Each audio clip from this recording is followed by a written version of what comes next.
নতুন গল্প, অল্প স্বল্প, অনলি অন রূপকথা।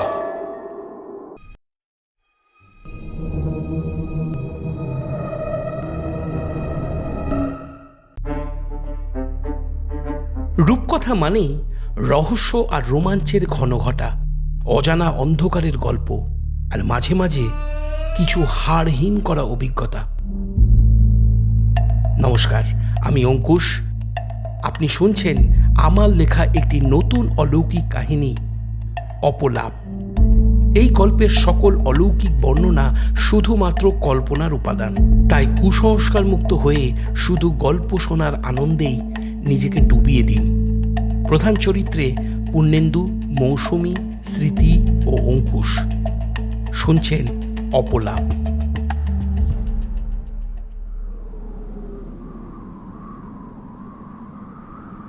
সকালের আলো তখনও পুরোপুরি জেগে ওঠেনি। ডাউহিলের পাহাড়ি ঢালে কুয়াশা। এখানে শুধু প্রকৃতির খেয়াল নয়, বরং যেন কোনো প্রাচীন সত্তার নিঃশ্বাস ধীরে ধীরে গাছের ডাল, শ্যাওলায় ঢাকা পাথর আর সরু পথের উপর নেমে এসে সব কিছুকে ঢেকে দিচ্ছে, এমনভাবে যেন এই অরণ্যের ভেতরে প্রবেশ করলেই মানুষ তখন বাইরের পৃথিবীর সঙ্গে সম্পর্ক হারিয়ে ফেলে।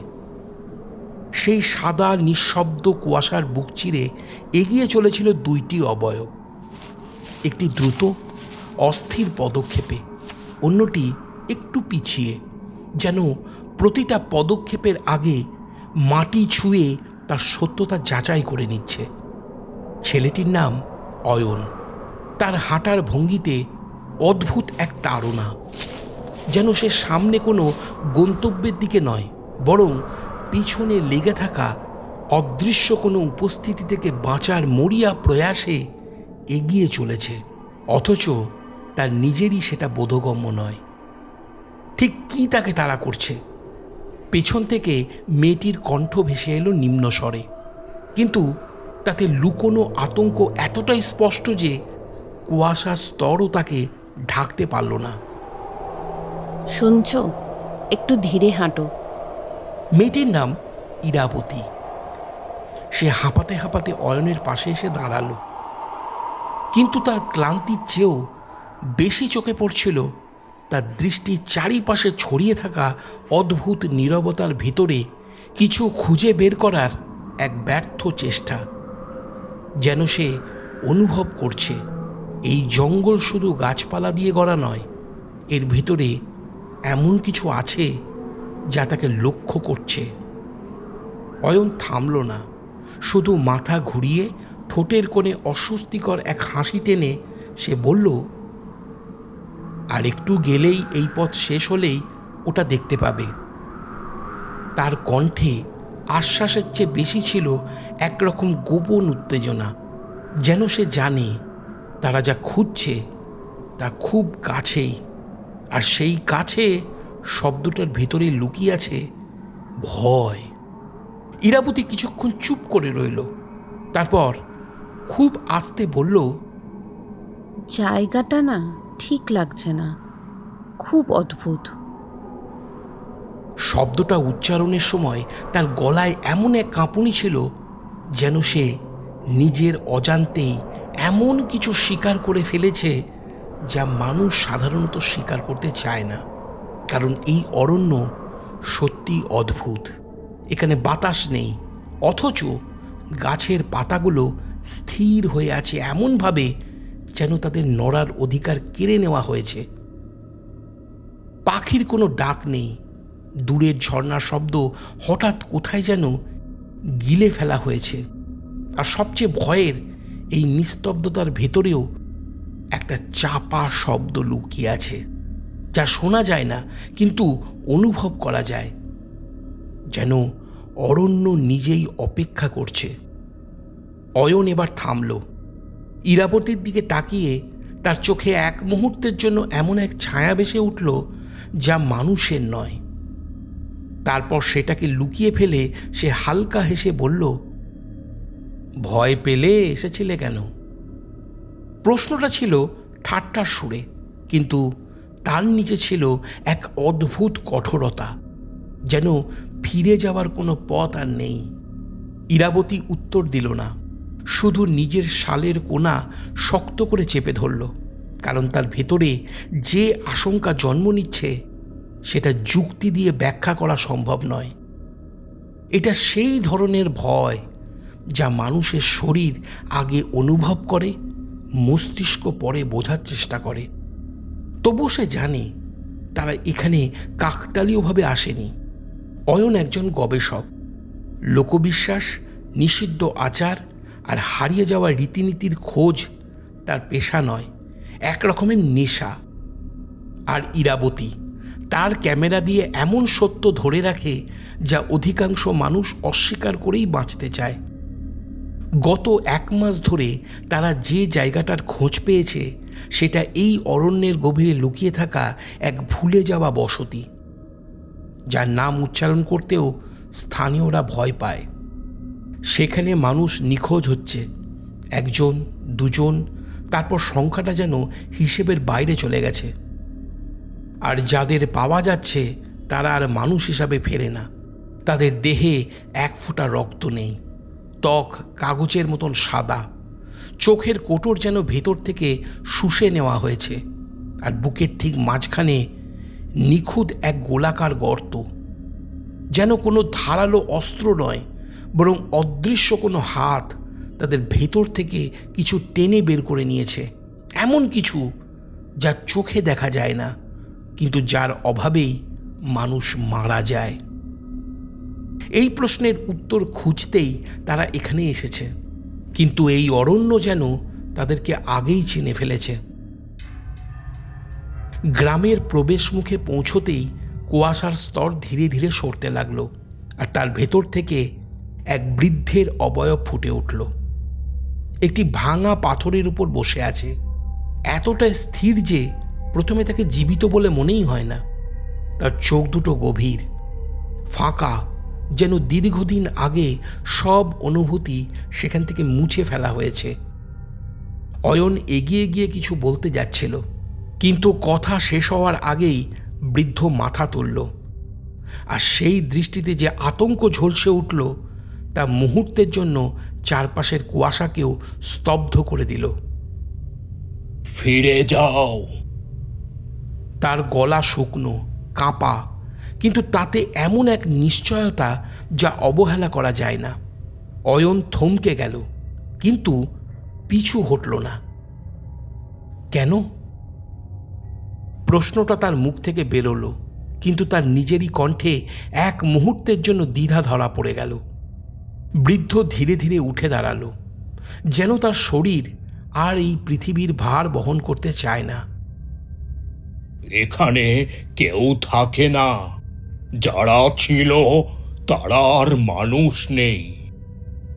তার কথাগুলো বাতাসে মিলিয়ে যেতে যেতে আরও ভারী হয়ে উঠল। ইরাবতী এবার আর নিজেকে সামলাতে পারল না। সে অয়নের হাত চেপে ধরে খুব আস্তে বলল, চলো প্লিজ। কিন্তু অয়ন এবারেও স্থির, তার চোখে জেদ, আর সেই জেদের পিছনে এক ভয়ঙ্কর কৌতূহল যা মানুষকে ধ্বংসের দিকেই ঠেলে দেয়। বৃদ্ধ আবার তাদের দিকে তাকালো।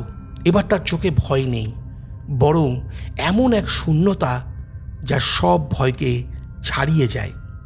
খুব ধীরে, প্রায় ফিসফিস করে সে বলল, যাকে খুঁজছ সেটা কোনো পিশাচ না, ওটা তার থেকেও পুরানো, ওটা ক্ষুধা। ঠিক সেই মুহূর্তে কুয়াশা হঠাৎ ছিন্ন হয়ে গেল। এক ঝলক ঠান্ডা বাতাস যেন অরণ্যের বুক ছিঁড়ে বয়ে গেল।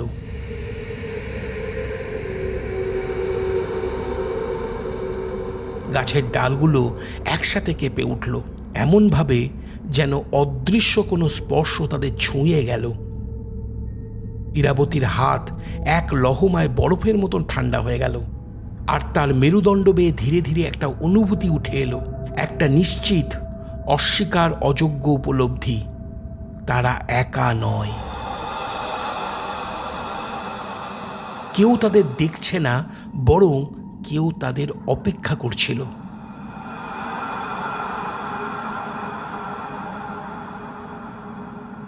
পাহাড়ের গায়ে ঝুলে থাকা সেই বাড়িটা ডাউহিলের গভীর অরণ্যের বুক চিরে দাঁড়িয়ে থাকা একমাত্র বাসযোগ্য স্থাপনা। দূর থেকেই চোখে পড়ে, কিন্তু সেটা কোনো সৌন্দর্যের জন্য নয়, বরং এমন এক নিঃশব্দ অস্বস্তির জন্য যা মানুষের চোখে নয়, স্নায়ুতে গিয়ে লাগে। বাড়িটা যেন পাহাড়ের সঙ্গে মিশে গেছে। পুরনো কাঠের গায়ে সময়ের কালচে ছোপ, জায়গায় জায়গায় ফাটল, আর সেই ফাটলগুলো এমনভাবে ছড়িয়ে আছে যেন কেউ নখ দিয়ে আঁচড়ে রেখেছে বহু বছর ধরে। জানালাগুলো আধখোলা, কিন্তু ভেতরের অন্ধকার এমন ঘন যেন সেটা শুধু আলোকে আটকাচ্ছে না, বরং বাইরে তাকিয়ে আছে, অপেক্ষা করছে কে প্রথম দৃষ্টি মেলাবে তার সঙ্গে। অয়ন দরজার সামনে এসে থামল। এক মুহূর্তের জন্য তার বুকের ভেতরেও যেন অজানা এক ভার নেমে এলো, কিন্তু সে সেটা উপেক্ষা করল। হাত বাড়িয়ে দরজাটাকে ঠেলতেই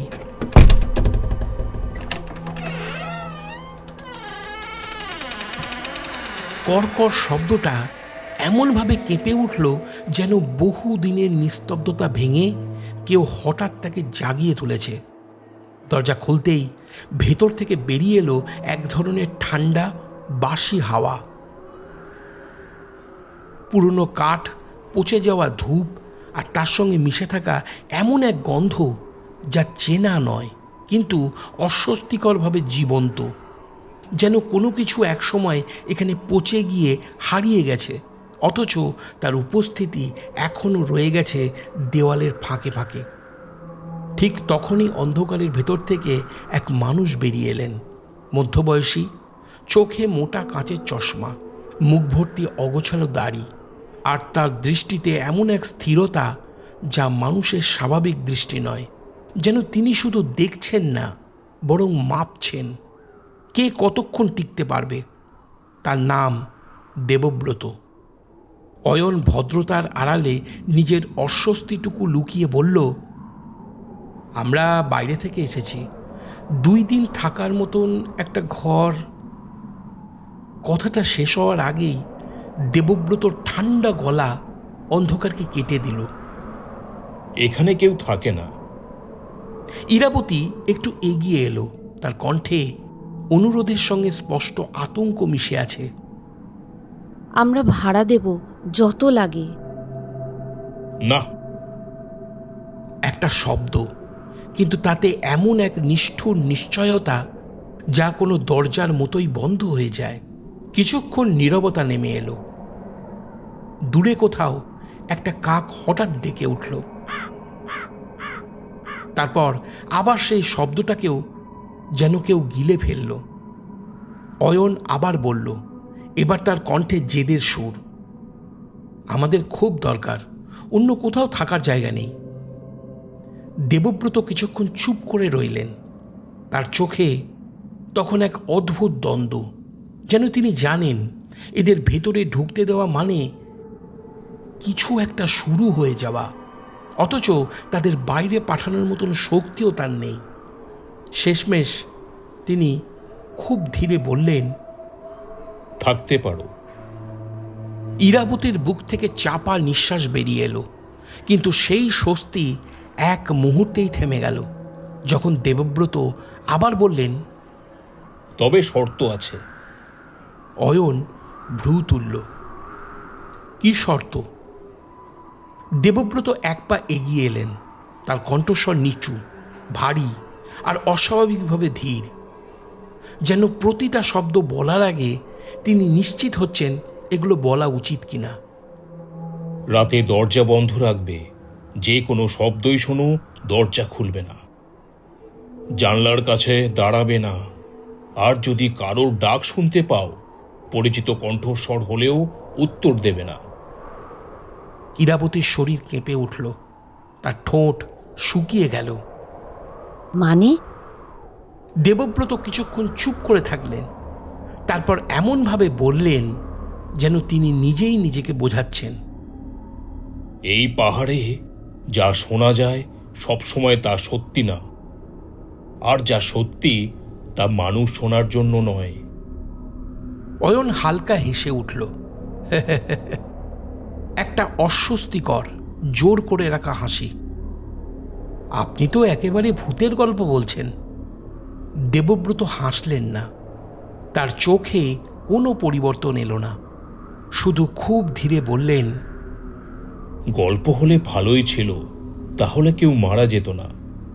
তিনি তাদের ভিতরে নিয়ে গেলেন। ঘরের অন্ধকার ধীরে ধীরে চোখ সয়ে এলো। বোঝা গেল এই বাড়ি শুধু পুরনো নয়, বরং ভুলে যাওয়া স্মৃতি। একটা বড় কাঠের টেবিল, যার পালিশ উঠে গিয়ে কাঠের শিরাগুলো বেরিয়ে এসেছে, যেন শুষ্ক শিরা। দেওয়ালে ঝুলছে কয়েকটা ছবি, কিন্তু মুখগুলো অস্পষ্ট, ইচ্ছাকৃতভাবে ঘষে মুছে দেওয়া। যেন কেউ চেয়েছিল এখানে যারা ছিল তাদের অস্তিত্বকে মুছে ফেলা। এক কোণে একটা দোলনা চেয়ার ধীরে ধীরে দুলছে। কেউ বসে নেই, তবুও দুলছে। ইরাবতী থমকে দাঁড়ালো। তার চোখ সেই চেয়ারে আটকে গেল। ওটা কি? দেবব্রত একবার তাকালেন, তারপর নির্বিকার গলায় বললেন, পুরানো কাঠ ঢিলে হলে নড়ে। কিন্তু ঘরের ভিতরে তখন কোনো বাতাস নেই, আর দোলনাটা ঠিক একই ছন্দে দুলছে, যেন কেউ অদৃশ্যভাবে বসে আছে।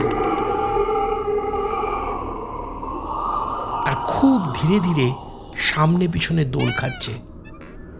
ছাদ থেকে ঝুলছে একটা কেরোসিনের বাতি, তার হলদে আলো কাঁপছে, কিন্তু বাতাস নেই। আলোটা যেন নিজেই ভয় পাচ্ছে। মেঝের কাঠে পা ফেলতেই কচকচ শব্দ। প্রতিটা শব্দ যেন বাড়ির ভিতর ছড়িয়ে পড়ে আবার ফিরে আসে, যেন কেউ শোনে আর মনে রাখার চেষ্টা করে। অয়ন চারপাশে তাকাচ্ছে, তার চোখে কৌতূহল, অনুসন্ধান আর অদ্ভুত এক উত্তেজনা। আর ইরাবতীর চোখে একটা ধীরে ধীরে বাড়তে থাকা উপলব্ধি, তারা এখানে অতিথি নয়। দেবব্রত একটা ঘরের দরজা খুললেন। এটা তোমাদের থাকার ঘর। ঘরটা ছোট, একটা পুরনো কাঠের খাট, তার উপর মোটা স্যাঁতস্যাঁতে কম্বল, যেন বহুদিন কেউ ব্যবহার করেনি, অথচ কেউ সরিয়েও দেয়নি। একটা আলমারি আধ খোলা, ভেতরে অন্ধকার এমন যেন সেটা ফাঁক নয়, বরং অপেক্ষমান। জানলাটা বন্ধ, কিন্তু কাঠের ফাঁক দিয়ে বাইরের কুয়াশা ঢুকতে চাইছে, যেন ভিতরে প্রবেশের অনুমতি চাচ্ছে। দেবব্রত ধীরে বললেন, আর একটা কথা মনে রাখবে, দুজনেই তার দিকে তাকালো। রাত 12টার পর এই বাড়িটা আগের মতো থাকে না। ইরাবতীর গলা শুকিয়ে গেল। মানে? দেবব্রত কোনো উত্তর দিল না। তিনি শুধু একবার ঘরের চারিপাশে তাকালেন, যেন নিশ্চিত হচ্ছেন এখানে যা আছে তা এখনো তাদের সামনে আসেনি। তারপর দরজার দিকে এগিয়ে গেলেন। বেরোনোর আগে থেমে না ফিরে তাকিয়ে বললেন, যদি কিছু দেখো, মনে করবে ওটা তোমাদের দেখানোর জন্যই দেখাচ্ছে। একটা দীর্ঘ অস্বস্তিকর বিরতি। বিশ্বাস করো না। দরজাটা ধীরে বন্ধ হয়ে গেল, আর সেই শব্দটা থেমে যাওয়ার পরেও যেন ঘরের ভেতরে ঘুরতে থাকলো, দেওয়াল থেকে দেওয়ালে, ছায়া থেকে ছায়ায়, যেন কেউ সেই শব্দটাকে ধরে রেখে শোনাচ্ছে, অপেক্ষা করছে কখন রাত 12টা বাজবে। সেই রাত। ডাউহিলের অরণ্যে রাত কখনো শুধু রাত হয়ে নামে না। আলো সরে গেলে যেন আরেকটা স্তর খুলে যায়, যেখানে শব্দেরও মৃত্যু ঘটে। আর নিস্তব্ধতা এমনভাবে ছড়িয়ে পড়ে যেন পৃথিবী নিজেই শ্বাস আটকে রেখেছে কিছু একটা জেগে ওঠার অপেক্ষায়। দূরের পাহাড়গুলো তখন আর পাহাড় বলে মনে হয় না, বরং অন্ধকারে দাঁড়িয়ে থাকা বিশাল কোনো প্রাচীন সত্তার ছায়া। আর আকাশে ঝুলে থাকা চাঁদ, তার আলো ফ্যাকাশে, অসুস্থ, যেন জীবিতদের জন্য নয়, মৃতদের পথ দেখানোর জন্য জ্বলছে। ঘরের ভিতরে ইরাবতীর ঘুম ভাঙল হঠাৎ। কোনো স্বপ্ন নয়, কোনো শব্দও না। প্রথমে সে নিজেই বুঝতে পারল না কেন জেগে উঠল, কিন্তু পরের মুহূর্তেই সে অনুভব করল এই জাগরণ তার নিজের ইচ্ছায় নয়। ঘড়ির কাঁটা প্রায় একটা ছুঁই ছুঁই। চারিপাশে এমন এক নিস্তব্ধতা যা শুধু শব্দের অভাব নয়, বরং এমন এক চাপ যা কানের ভিতর ধীরে ধীরে জমে ওঠে। তারপর শব্দটা এত মৃদু অথচ এত নিরবচ্ছিন্ন যে সেটাকে উপেক্ষা করা অসম্ভব। যেন কোথাও জল পড়ছে,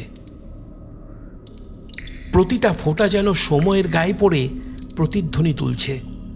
ইরাবতী উঠে বসল।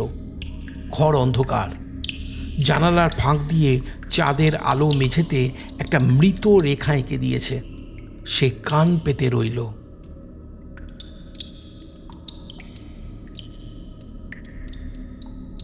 এইবার সে বুঝল শব্দটা ঘরের ভিতর নয়, দরজার ওপাশ থেকে আসছে। তার বুকের ভেতরটা কেঁপে উঠল, কিন্তু কৌতূহল মানুষের সেই পুরনো বিপজ্জনক প্রবৃত্তি, তাই সেটা ভয়ের চেয়ে এক চুল বেশি শক্তিশালী হয়ে উঠল সেই মুহূর্তে। ধীরে ধীরে সে বিছানা থেকে নামল। মেঝে বরফের মতন ঠান্ডা, এমন ঠান্ডা যা শুধু তাপমাত্রায় নয়, যেন মাটির ভেতর থেকে উঠে আসছে। প্রতিটা পদক্ষেপে তার মনে হচ্ছিল কেউ শুনছে, শুধু শুনছে না, গুনছে। দরজার সামনে এসে সে থামল। তার নিঃশ্বাস ভারী হয়ে উঠেছে, আঙুল কাঁপছে। তবুও যেন কোনো অদৃশ্য নির্দেশে সে হাত বাড়ালো, কপাটে চাপ দিল। কর্কর শব্দে দরজা খুলে গেল। বাইরে কেউ নেই, ফাঁকা বারান্দা। দূরে কুয়াশার ভিতর পাহাড়ের কালো রেখা স্থির, নির্বিকার। কিন্তু ইরাবতীর চোখ যখন নিচের দিকে নামল, তার শরীর এক লহমায় জমে গেল। মেঝের উপর একটা ভেজা দাগ, লম্বা টেনে নিয়ে যাওয়া যেন কিছু একটা, আর তার রং লালচে। চাঁদের আলোয় সেই রং আরো গাঢ়, আরো গভীর হয়ে উঠেছে। যেন আলো তাকে ফাঁস করে দিচ্ছে না, বরং ঢেকে রাখছে। ইরাবতী ধীরে ধীরে নিচু হলো। তার আঙুল কাঁপতে কাঁপতে সেই দাগ ছুঁল। এক মুহূর্ত, তারপরেই সে হাতটা ঝটকা মেরে সরিয়ে নিল। ঠান্ডা, আঠালো আর এক ধরনের ধাতব গন্ধ, যেটা সে খুব ভালো করেই চেনে। রক্ত। তার বুকের ভেতরটা যেন ভেঙে পড়ল। ঠিক তখনই তার মেরুদণ্ড বেয়ে উঠে এলো এক অনুভূতি। কেউ তার পিছনে দাঁড়িয়ে আছে, খুব কাছে, এতটাই কাছে যে নিঃশ্বাস না থাকলেও উপস্থিতি টের পাওয়া যায়। সে ঝট করে ঘুরে দাঁড়ালো। কেউ নেই। তবুও দরজার ফাঁক দিয়ে ঢুকে আসা বাতাস হঠাৎ কেমন যেন ভারী হয়ে উঠল, যেন কেউ ঠিক এখনই তার পাশ দিয়ে সরে গেল। আর সেই সরে যাওয়ার ফাঁকটা এখনো পূরণ হয়নি।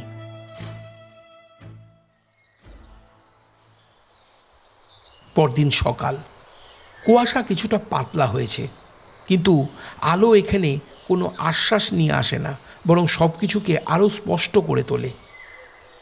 ইরাবতী সবটা বলল অয়নকে। তার কণ্ঠে এখনো সেই রাতের ছায়া লেগে আছে। অয়ন প্রথমে হেসে উড়িয়ে দিতে চাইল, ছাড়ো তো, হয়তো কোনো পশু হবে।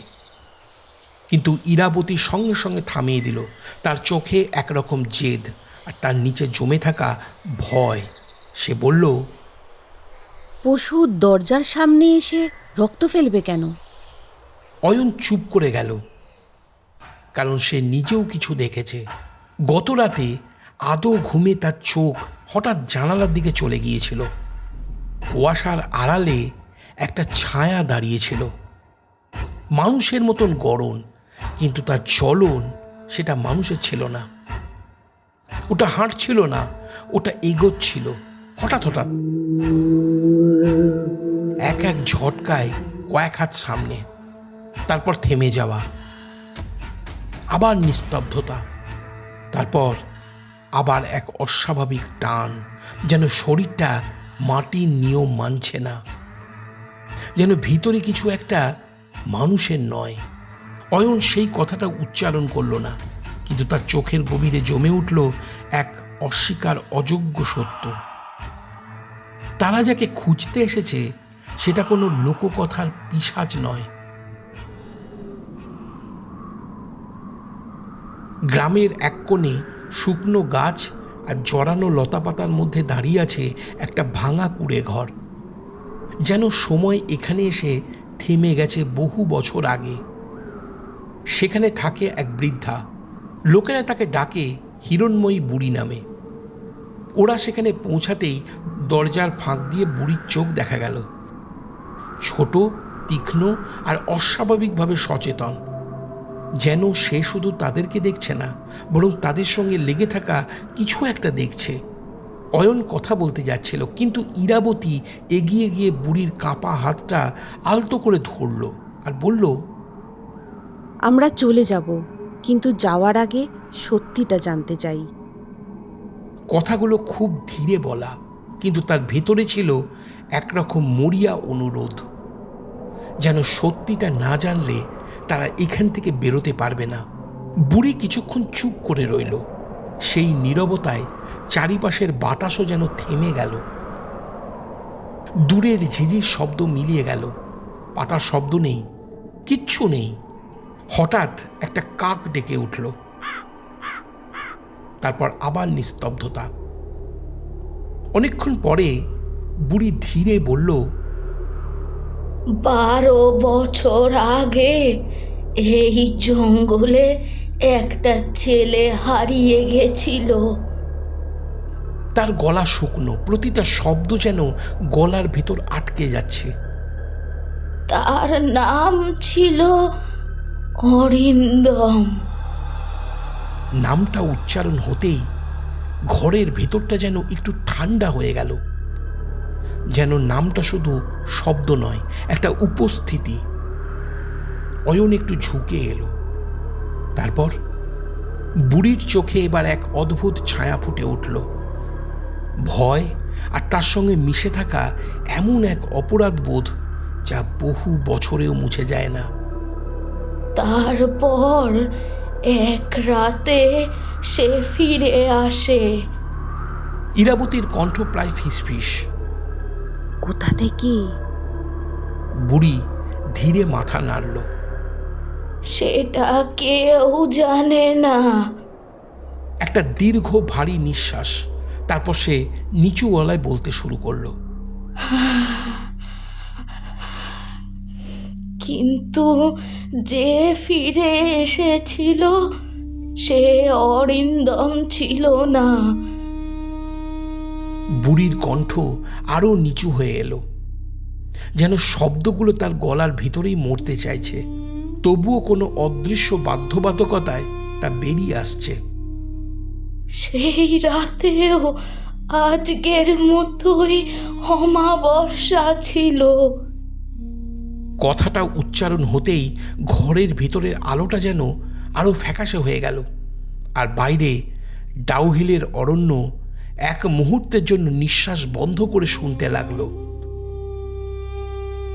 হাওয়া ছিল না, একদমই না, কিন্তু কুকুরগুলো একটানা হাউল করছিল।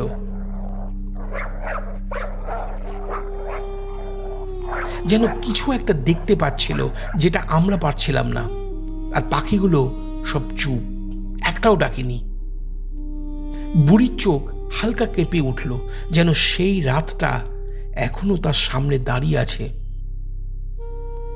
হঠাৎ মাঝরাতে এক বাড়ি থেকে চিৎকার ভেসে এলো। এমন চিৎকার! সে থেমে গেল, গলার স্বর ভেঙে এলো। যেটা মানুষ সহজে করতে পারে না। ওটা ভেতর থেকে ছিঁড়ে আসা শব্দ। ইরাবতীর শরীর কেঁপে উঠল, তার আঙুলগুলো নিজের অজান্তেই জড়িয়ে গেল। আমরা দৌড়ে গেলাম। ঘরের দরজা ভেতর থেকে বন্ধ, কিন্তু ভেতর থেকে মাংস ছিঁড়ার শব্দ, যেন কেউ দাঁত দিয়ে কিছু একটা টেনে ছিঁড়ছে। অয়নের গলা শুকিয়ে এলো। মানে? বুড়ি এবার একটু ঝুঁকে এলো, তার চোখ দুটো অস্বাভাবিকভাবে বড় হয়ে উঠেছে, যেন সে যা দেখেছিল তা এখনো তার ভেতর থেকে তাকিয়ে আছে। আমরা দরজা ভেঙে ঢুকলাম, আর যা দেখলাম সেটা মানুষে করতে পারে না। তার ঠোঁট কাঁপতে লাগলো। অরিন্দম মেঝেতে বসেছিল। ঘরের ভেতর বাতাস যেন হঠাৎ ভারী হয়ে উঠল। তার সামনে তারই এক বন্ধু, গলা ছিঁড়ে ফেলা, শরীরটা তখনও কাঁপছে। ইরাবতী মুখে হাত চাপা দিল, যেন শব্দ বেরিয়ে না আসে। বুড়ির গলা আরো নিচু, আরো ঠান্ডা হয়ে উঠল। আর অরিন্দম তার বুকের ওপর ঝুঁকে রক্ত খাচ্ছিল। এইবার কথাগুলো যেন শুধু শোনা গেল না, ঘরের ভিতর ছড়িয়ে পড়ল। তার মুখ পুরো রক্তে ভরা, কিন্তু চোখ, বুড়ি থেমে গেল। চোখ দুটো ফাঁকা, যেন ভেতরে কেউ নেই, অথবা কেউ, অন্য কেউ ভেতর থেকে তাকিয়ে আছে। অয়ন নিঃশ্বাস নিতে পারছিল না। আমরা চিৎকার করলাম, নাম ধরে ডাকলাম, কিন্তু সে তাকালো না, শুধু খেতে লাগলো। তারপর হঠাৎ থেমে গেল। ঘরের ভেতর যেন সময় আটকে গেল সেই মুহূর্তে। ধীরে ধীরে সে মাথা তুলল আর আমাদের দিকে তাকালো।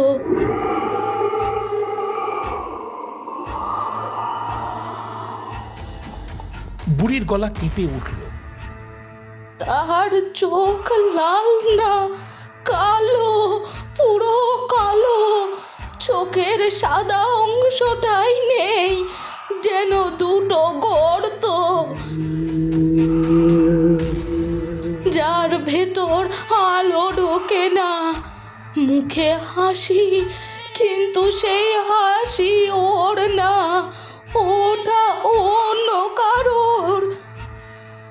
ইরাবতীর মনে হলো ঘরের ভিতর কেউ তাদের পিছনে দাঁড়িয়ে আছে আর নীরবে সব কিছু শুনছে।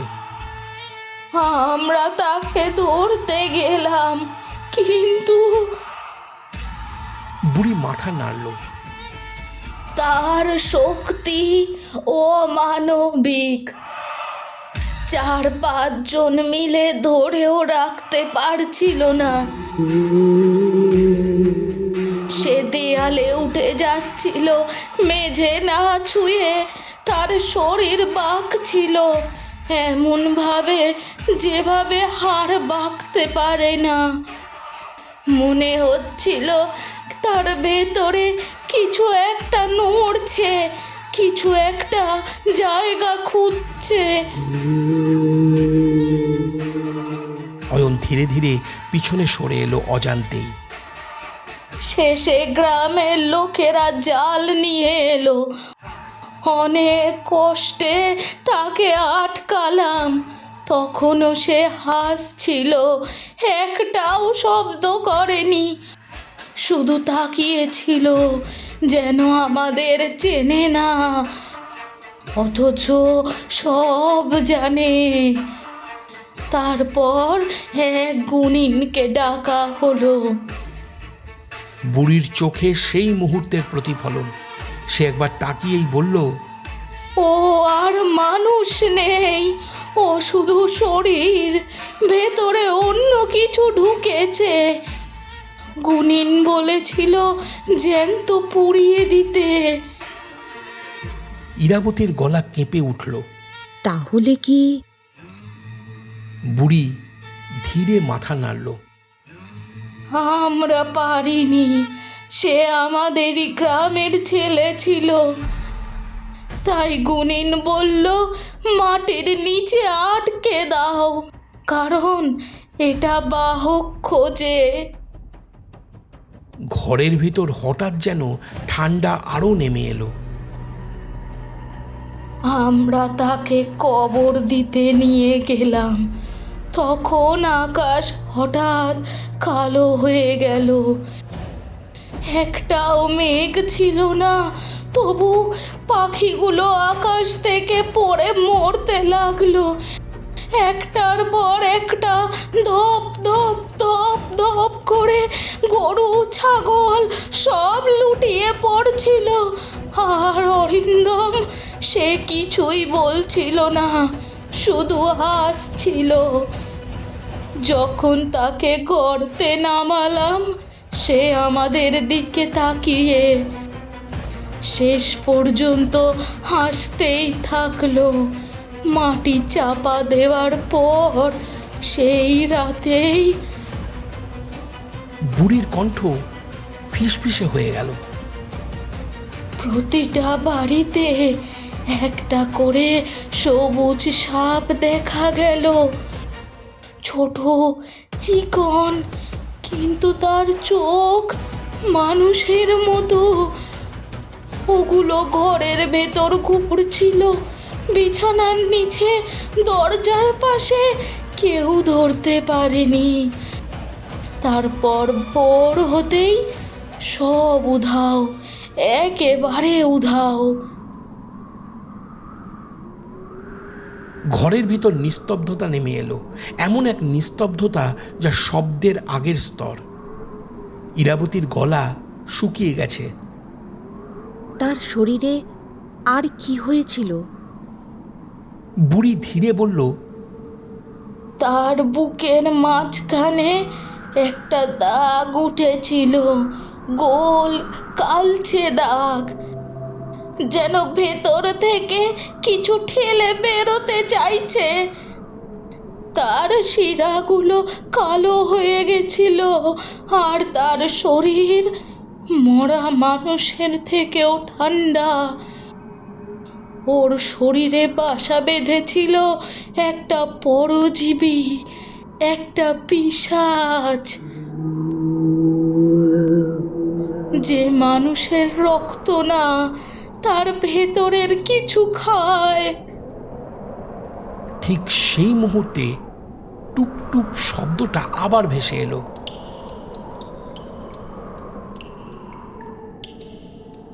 এইবার অনেক কাছে। ইরাবতীর শরীর বরফ হয়ে গেল। অয়ন ধীরে মাথা তুলল। তার চোখ স্থির হয়ে গেল দরজার দিকে, কারণ এইবার শব্দটা আসছে দরজার ঠিক ওপাশ থেকে।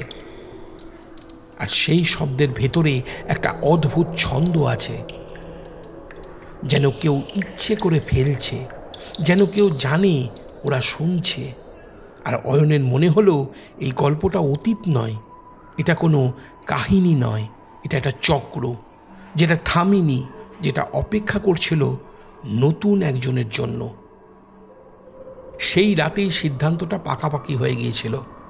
এটা কোনো হঠাৎ আবেগের বশে নেওয়া সিদ্ধান্ত নয়, বরং দিনের পর দিন জমে থাকা অস্বস্তি, অজানা ইঙ্গিত আর ভয়ঙ্কর সব অর্ধেক সত্য এক জায়গায় এসে এমনভাবে জমাট বেঁধেছিল যেখান থেকে আর পিছু হটার পথ ছিল না।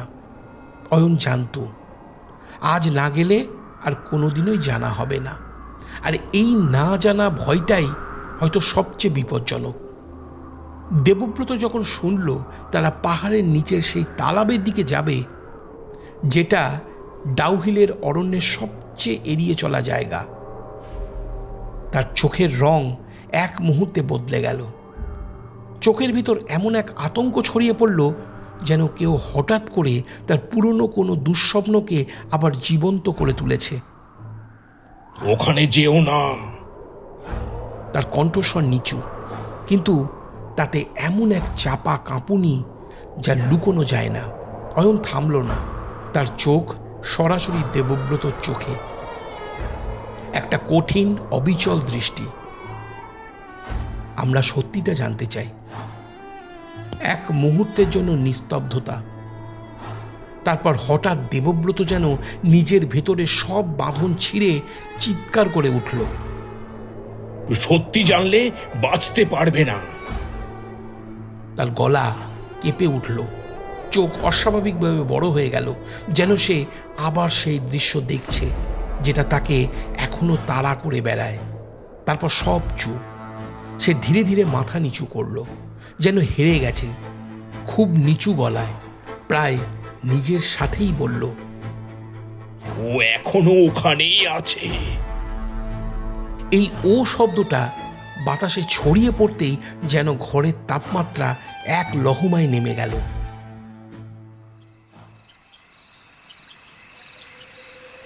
রাতটা ছিল অমাবস্যা, আকাশে চাঁদ নেই, শুধু একটানা অন্ধকার, ঘন ভারী, যেন আলোকে গিলে ফেলেছে। দূরের পাহাড়গুলো নিঃশব্দ প্রহরীর মতন দাঁড়িয়ে আছে, কেউ যেন দেখছে কিন্তু ধরা দিচ্ছে না। তালাবের পাশের জায়গাটা কুয়াশায় ঢাকা, জল একেবারে স্থির। এমন স্থিরতা প্রকৃতির নয়, বরং কোনো দমিয়ে রাখা সত্তার মতন। অয়ন আর ইরাবতী টর্চ জ্বালিয়ে এগোচ্ছে। প্রতিটা পা ফেলতেই কাদার নিচ থেকে সোদা শব্দ উঠছে, নরম ভেজা, যেন মাটি জীবন্ত। চারপাশে কোনো শব্দ নেই, না ঝিঝি পোকা, না বাতাস, শুধু তাদের নিজের শ্বাস, ভারী আর অস্বস্তিকর। হঠাৎ ইরাবতী থেমে গেল, তার আঙুল অয়নের হাত শক্ত করে চেপে ধরল, এতটাই শক্ত যেন সে নিজের অস্তিত্বটাকেই ধরে রাখতে চাইছে। ওটা কি? তার গলা শুকিয়ে গেছে। অয়ন টর্চের আলো ফেলল সামনে। মাটির একটা অংশ ধীরে ধীরে ফুলে উঠছে, যেন নিচ থেকে কেউ চাপ দিচ্ছে। মাটি কাঁপছে, আস্তে কিন্তু স্পষ্ট। অয়নের বুকের ভেতরটা ধপধপ করে উঠল। তারপর ফুঁড়ে মাটির ভেতর থেকে একটা হাত বেরিয়ে এলো।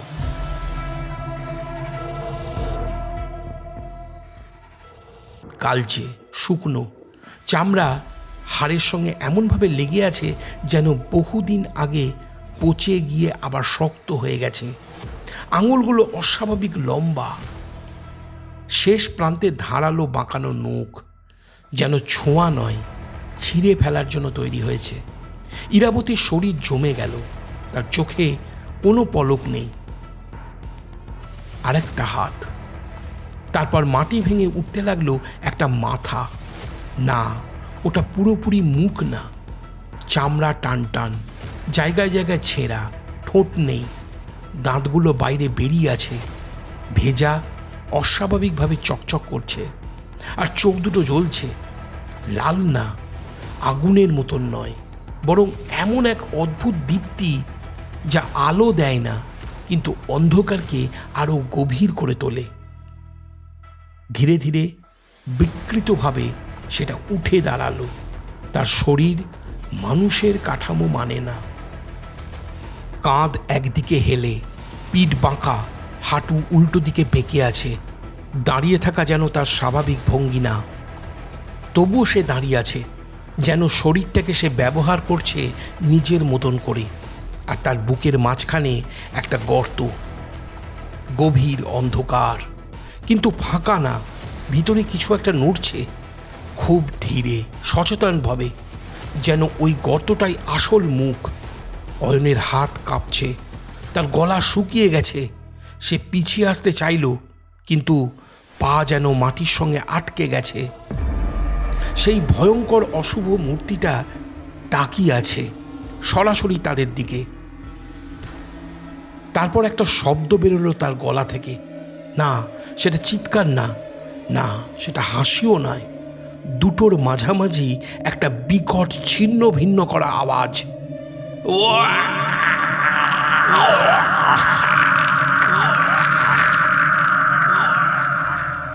যেন একসাথে বহু কণ্ঠ কাঁদছে আর হাসছে। পরের মুহূর্তেই ওটা লাফ দিল, এক লাফে অনেকটা দূরে এগিয়ে এলো। তার চলাফেরা পায়ের নয়, পুরো শরীরটাকে ছুঁড়ে ছুঁড়ে, টেনে টেনে, যেন মাটির নিয়ম তার উপর কাজ করছে না। এইবার অয়নের শরীর হঠাৎ নিজের নিয়ন্ত্রণে ফিরে এলো। সে চিৎকার করে উঠল, দৌড়াও! ইরাবতীর হাত শক্ত করে সে ছুটতে লাগলো। পিছন থেকে আবার সেই বিকট শব্দ।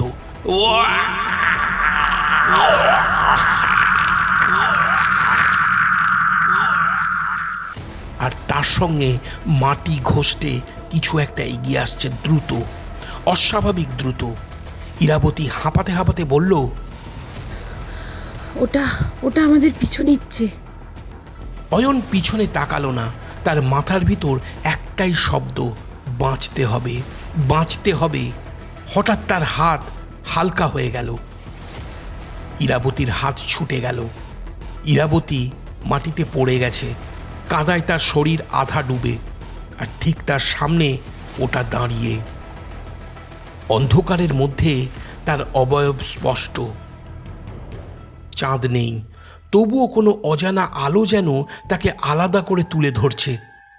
এবার পরিষ্কার বোঝা যাচ্ছে ওটা পুরো মানুষ নয়, আবার পুরো দানবও না। একটা মাঝামাঝি বিকৃত রূপ, যেখানে শরীরটা শুধু বাহক আর ভেতরে লুকিয়ে আছে অন্য কিছু।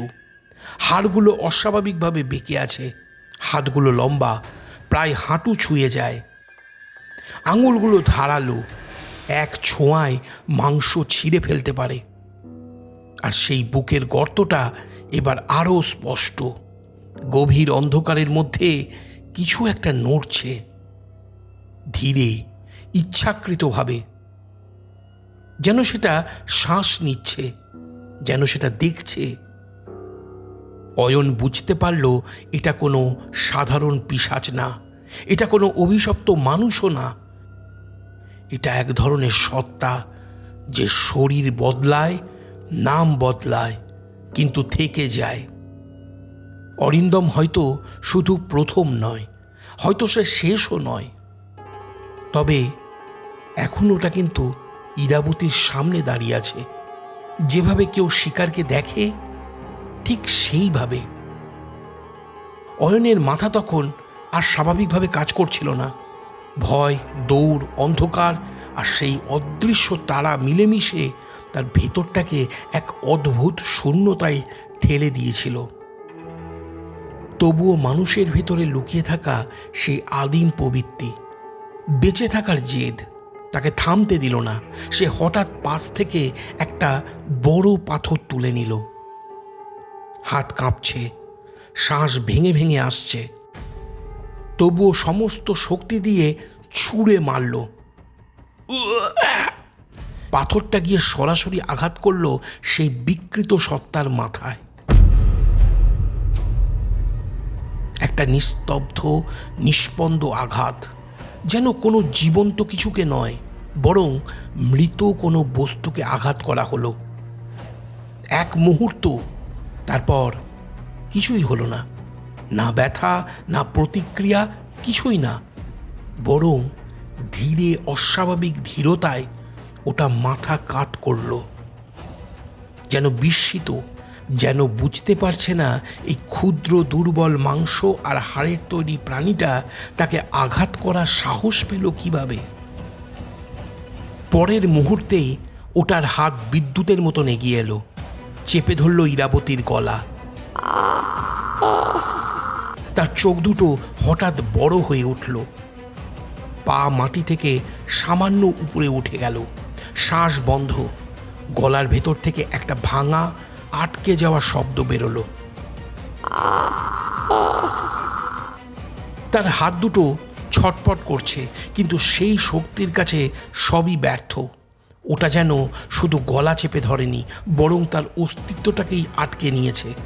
অয়ন চিৎকার করে উঠল, ছাড় ছাড় বলছি। সে ছুটে গিয়ে পিছন থেকে ঝাঁপিয়ে পড়ল ওটার উপর,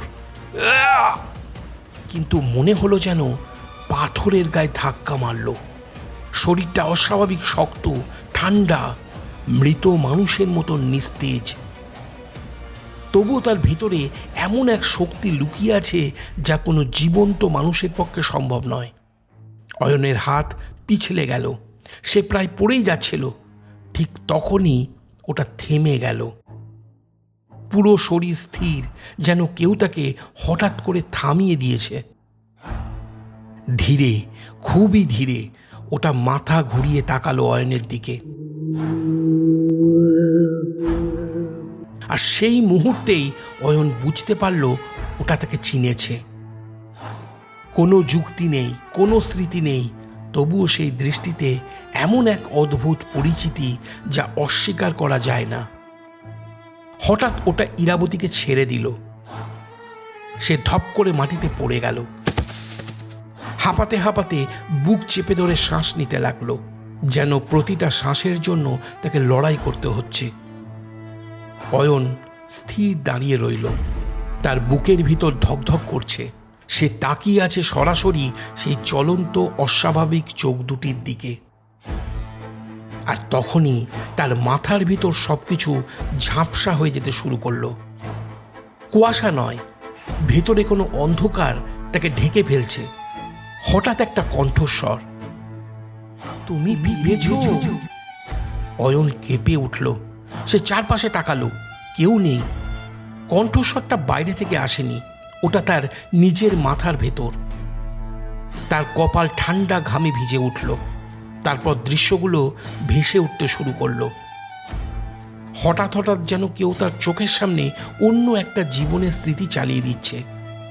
একটা পাহাড়ি গ্রাম, রোদ ঝলমলে দুপুর, একটা ছোট্ট ছেলে হাসছে, দৌড়াচ্ছে, তার নাম অরিন্দম।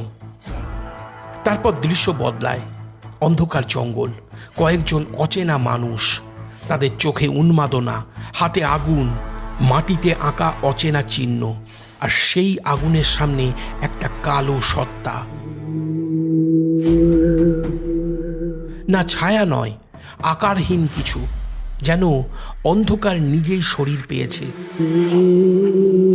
ধীরে ধীরে সেটা ছেলেটার দিকে এগিয়ে এলো। অরিন্দম চিৎকার করছে, না, আমাকে ছেড়ে দাও, ছাড়ো। কিন্তু কেউ শুনছে না। কালো সত্তাটা তার শরীরের ভিতরে ঢুকে যাচ্ছে ধীরে, নির্বিকারভাবে। প্রথমে চিৎকার, তারপর কাঁপুনি, তারপর সব অন্ধকার। অয়ন হাঁটু গেড়ে বসে পড়ল। না, এটা কি? তার গলা কাঁপছে। ইরাবতী কষ্টে উঠে বসেছে, গলা লাল, চোখ ভেজা। কি হয়েছে তোমার? তুমি কি দেখছো? অয়ন মাথা চেপে ধরল। আমি এসব দেখছি কেন? সেই সত্তাটা তখনও দাঁড়িয়ে, স্থির। তারপর প্রথমবার ওটার গলা দিয়ে শব্দ বেরোলো, তুমি আমাকে রেখে দিয়েছিলে। শব্দগুলো ভাঙা, কর্কশ, কিন্তু প্রতিটা যেন ছুরি হয়ে বিঁধল। অয়ন স্তব্ধ। আমি না না না, আমি তো। হঠাৎ আবার দৃশ্য। এইবার সে নিজেকেই দেখল, কিন্তু এই সে অন্য পাহাড়ি পোশাক, চোখে আতঙ্ক। সে দৌড়াচ্ছে, পালাচ্ছে। পিছনে একটা ছোট্ট ছেলে পড়ে আছে, কাঁদছে, চিৎকার করছে, দাদা, আমাকে ফেলে যেও না। অয়ন চিৎকার করে উঠল, না! ইরাবতী ভয় পেয়ে পিছিয়ে গেল। কি বলছে ওটা? অয়নের ঠোঁট কাঁপছে। আমি আমি ওকে ফেলে পালিয়েছিলাম। ইরাবতী স্তব্ধ। কি বলছো তুমি? সত্তাটা আবার এগিয়ে এলো, ধীরে, অবধারিতভাবে। আমাকে ওদের কাছে রেখে তুমি পালিয়েছিলে। ওরা আমাকে অশুভের কাছে দিয়েছিল। তার বুকের গর্তটা হঠাৎ কেঁপে উঠল। ভিতরে কিছু একটা নড়ছে, জীবন্ত, অস্থির, যেন বেরিয়ে আসতে চাইছে। ইরাবতী হঠাৎ চিৎকার করে উঠল, অয়ন, তোমার হাত! অয়ন নিচে তাকালো।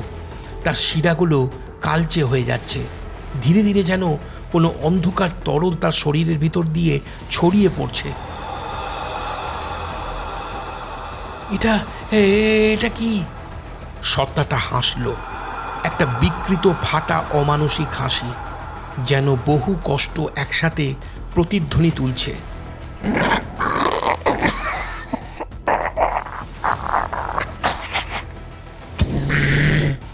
কখনোই পালাতে পারোনি।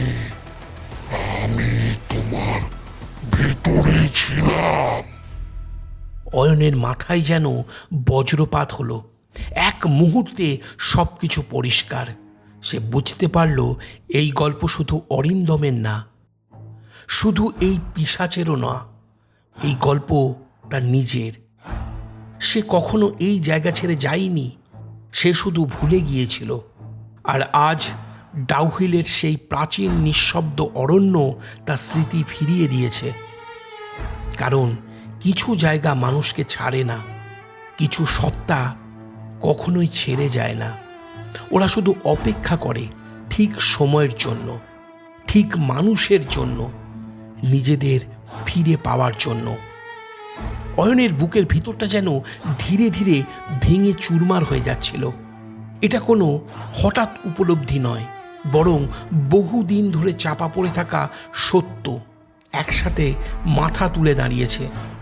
আর সে আর তাকে অস্বীকার করতে পারছে না। হ্যাঁ, সে এই জায়গায় প্রথমবার আসেনি।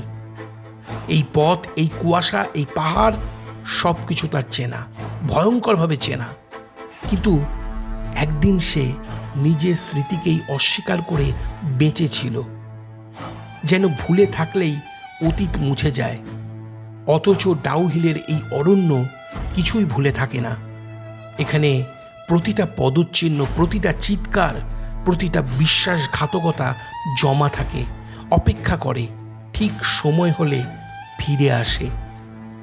বহু বছর আগে সে এসেছিল এখানে একটা গবেষণা দলের সঙ্গে। লোকাচার, নিষিদ্ধ উপাসনা, পাহাড়ি উপজাতিদের গোপন রীতি, এইসব নিয়ে কাজ করছিল তারা। তখনই তাদের দেখা হয় সেই গোষ্ঠীর সঙ্গে যারা নিজেদেরকে বলেছিল অন্তর্জাগ্রত। তাদের বিশ্বাস মানুষের শরীর শুধু একটা খোলস, আসল শক্তি অন্য কোথাও থাকে, আর সেই শক্তিকে ডেকে আনা যায়, কিন্তু সেটা বলির বিনিময়ে। অয়ন তখন এসবকে কুসংস্কার বলে উড়িয়ে দিয়েছিল, যতক্ষণ না সেই রাতটা এসেছিল। অন্ধকার জঙ্গলের মাঝে আগুন জ্বলছিল, লাল, অস্বাভাবিক আলোয় চারপাশের গাছগুলো যেন বিকৃত ছায়া হয়ে উঠেছিল। মুখোশ পরা মানুষ দাঁড়িয়েছিল গোল হয়ে, আর মাঝখানে একটা ছোট্ট ছেলে, অরিন্দম। তার হাত পা বাঁধা, চোখে আতঙ্ক, গলায় কান্না জমে আছে, একটা অসহায় বাঁচার জন্য মরিয়া আকুতি। অয়ন তখন দেখেছিল, শুধু দেখেছিল। তারপর ছায়াটা নেমে এলো, কালো, দীর্ঘ, নিরাকার। তবুও উপস্থিতি এত ঘন যেন অন্ধকার নিজেই শরীর পেয়েছে। ওটা ধীরে ধীরে ছেলেটার দিকে এগিয়ে এলো, আর কোনো প্রতিরোধ ছাড়াই তার শরীরের ভিতরে ঢুকে গেল। অরিন্দম চিৎকার করছিল, দাদা, আমাকে বাঁচাও, দাদা, বাঁচাও। অয়ন পালিয়েছিল, সে ফিরে তাকায়নি, সে শুধু নিজের প্রাণটা বাঁচাতে চেয়েছিল। এদিকে তখন ইরাবতী ধীরে ধীরে পিছিয়ে যাচ্ছিল, তার চোখে আতঙ্ক, কিন্তু সেটা শুধু সামনে দাঁড়িয়ে থাকা বিকৃত সত্তাটার জন্য নয়, অয়নের জন্য। তুমি তুমি আসলে কে? তার গলা কাঁপছে, যেন প্রশ্নটা করার আগেই সে উত্তরটা ভয় পাচ্ছে। অয়ন উত্তর দিতে পারল না, কারণ তার ভেতরটা ভেঙে দুই ভাগ হয়ে যাচ্ছে। একটা অংশ এখন মানুষ, যেটা অপরাধ বোধে ডুবে থাকা, আর একটা অংশ ধীরে ধীরে জেগে উঠছে। তার মাথার ভিতর সেই কণ্ঠস্বর আবার ফিসফিস করে উঠল, ফিরে এসো, ফিরে এসো, আমাদের সম্পূর্ণ হওয়া দরকার। হঠাৎ ইরাবতী ধপ করে মাটিতে বসে পড়ল, তার শরীর কাঁপছে। অয়ন, আমার খুব ঠান্ডা লাগছে। অয়ন তাকাতেই তার বুকের ভেতরটা হিম হয়ে গেল। ইরাবতীর ঠোঁট নীল হয়ে যাচ্ছে, চোখের দৃষ্টি ফাঁকা হয়ে আসছে, আর তার বুকের মাঝখানে ধীরে ধীরে ফুটে উঠছে একটা গোলাকার দাগ, ঠিক সেই জায়গায় যেখানে ওই সত্তাটার গর্ত। সত্তাটা ধীরে ভারী কণ্ঠে বলল, এবার নতুন দেহ, নতুন আশ্রয়। অয়নের মাথা ঘুরে উঠল। সে বুঝতে পারল ওটা এবার ইরাবতীকে চাইছে। তার ভেতরে যুদ্ধ শুরু হয়ে গেছে। একদিকে তার ভয়, অপরাধবোধ, অতীতের অন্ধকার, আরেকদিকে ইরাবতী, যে তাকে বিশ্বাস করেছে আর যে এখন তার সামনে ধীরে ধীরে নিঃশেষ হয়ে যাচ্ছে। অয়ন ধীরে ধীরে দাঁড়ালো, তার শরীর কাঁপছে, কিন্তু চোখ বদলাতে শুরু করেছে। না, এবারে না। তার গলা কাঁপছিল, কিন্তু সেই কণ্ঠে আর শুধু তার নিজের স্বর নেই, তার ভিতরে অন্য আরেকটা গভীর অচেনা সুর মিশে গেছে। না না না না না, না এবারে না। ইরাবতী ভয়ে পিছিয়ে যেতে যেতে বলল, অয়ন, তোমার চোখ। তার চোখের মণি ধীরে ধীরে লাল হয়ে উঠেছে, যেন ভেতর থেকে আগুন জ্বলছে, অথবা কেউ ভেতর থেকে তাকাচ্ছে। সত্তাটা থেমে গেল, তার মাথা কাত হলো, যেন নতুন কিছু উপলব্ধি করছে। তুমি জেগে উঠছো। অয়নের শরীর কাঁপছে, ভিতর থেকে যেন কেউ ঠেলে বেরোতে চাইছে। চুপ করো! সে নিজের মাথা চেপে ধরল, হাঁটু গেড়ে বসে পড়ল। আমি ওর মতন হব না। হঠাৎ তার বুকের মাঝখানে তীব্র যন্ত্রণা শুরু হলো। সে চিৎকার করে উঠল। ইরাবতী আতঙ্কে এগিয়ে এলো। অয়ন! তার শার্টের নিচে ত্বক ফুলে উঠেছে, নড়ছে, যেন ভিতরে কিছু একটা জীবন্ত হয়ে উঠছে, ঠিক সেই জায়গায় যেখানে ওই সত্তার গর্ত। সত্তাটা ধীরে ধীরে এগিয়ে এলো।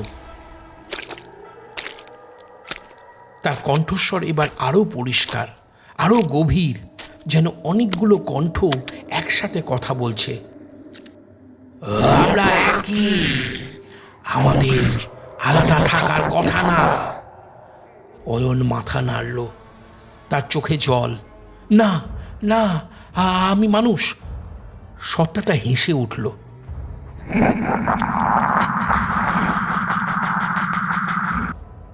একটা ঠান্ডা নিষ্ঠুর হাসি, যেন পুরনো ক্ষুধা স্মৃতির মিশ্রণ। মানুষ? তাহলে কেন পালিয়েছিলে সেদিন? হঠাৎ আবার সেই দৃশ্য, আগুনের আলো, চিৎকার, অরিন্দম বাঁধা, আর সেই বিকৃত কালো ছায়া মানুষের শরীরে ঢুকে যাচ্ছে। অয়ন দৌড়াচ্ছে, পালাচ্ছে, তার চোখে শুধু নিজের প্রাণ বাঁচানোর ভয়। পেছনে, দাদা! চুপ! অয়ন চিৎকার করে উঠল, তার চোখ থেকে জল গড়িয়ে পড়ছে। আমি ভয় পেয়েছিলাম। তার গলা ভেঙে গেল। আমি আমি আমি বাঁচতে চেয়েছিলাম। সত্তাটা থেমে গেল। প্রথমবার তার চোখের ভিতরে পরিবর্তন। শুধু ক্ষুধা না, শুধু রাগ না, আরও কিছু, কষ্ট, অপেক্ষা, নাকি প্রতিশোধের আগুনের ভিতর চাপা পড়ে থাকা কোনো পুরনো স্মৃতি যেটা এখনো পুরোপুরি মরেনি। চারিপাশের কুয়াশা আরও ঘন হয়ে উঠল। তালাবের জল অকারণে কেঁপে উঠল, যেন নিচে কিছু নড়ছে। আর সেই নিস্তব্ধতার ভিতরে মনে হলো এই পাহাড়, এই অরণ্য সব কিছু যেন শুনছে। দুই সত্তা এখন মুখোমুখি। একজন যে পালিয়ে বেঁচেছিল, আর একজন যে বেঁচে থেকেও আর মানুষ নেই। আর তাদের মাঝখানে একটা অসমাপ্ত বন্ধন, যেটা ভাঙার জন্য অথবা সম্পূর্ণ হওয়ার জন্য আজকের রাতটাই শেষ সুযোগ। তালাবের ধারে কুয়াশা এতটাই ঘন হয়ে উঠেছিল যে মনে হচ্ছিল এই জায়গাটা ধীরে ধীরে বাইরের পৃথিবী থেকে বিচ্ছিন্ন হয়ে যাচ্ছে, যেন এক অদৃশ্য সীমানা টেনে দেওয়া হয়েছে, যার ভিতরে সময়, আলো, শব্দ সব কিছু বিকৃত হয়ে আছে। ডাউহিলের সেই প্রাচীন অরণ্য যেন নিঃশব্দে এই মুহূর্তটার সাক্ষী হয়ে দাঁড়িয়ে আছে। সত্তাটা কিছুক্ষণ চুপ করে রইল, তারপর ধীরে, খুব ধীরে বলল, আর আমি? একটা থেমে যাওয়া শ্বাসের মতন নীরবতা নেমে এলো চারিপাশে। আমি কি চেয়েছিলাম?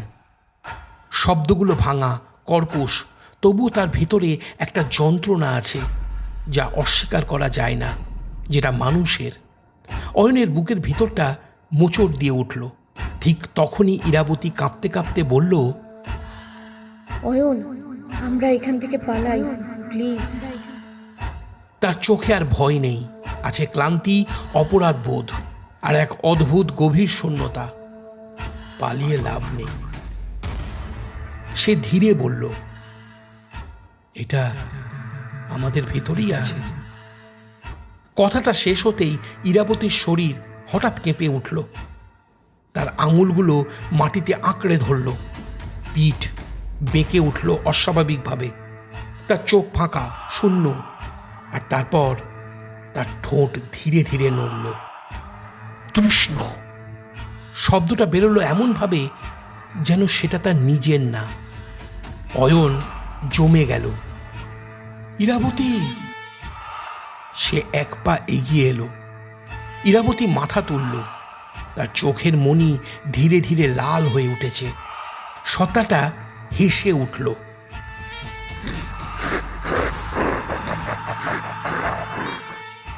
একটা ঠান্ডা বিজয়ের হাসি। দেখলে নতুন দেহ কত সহজে। অয়নের বুক কেঁপে উঠল।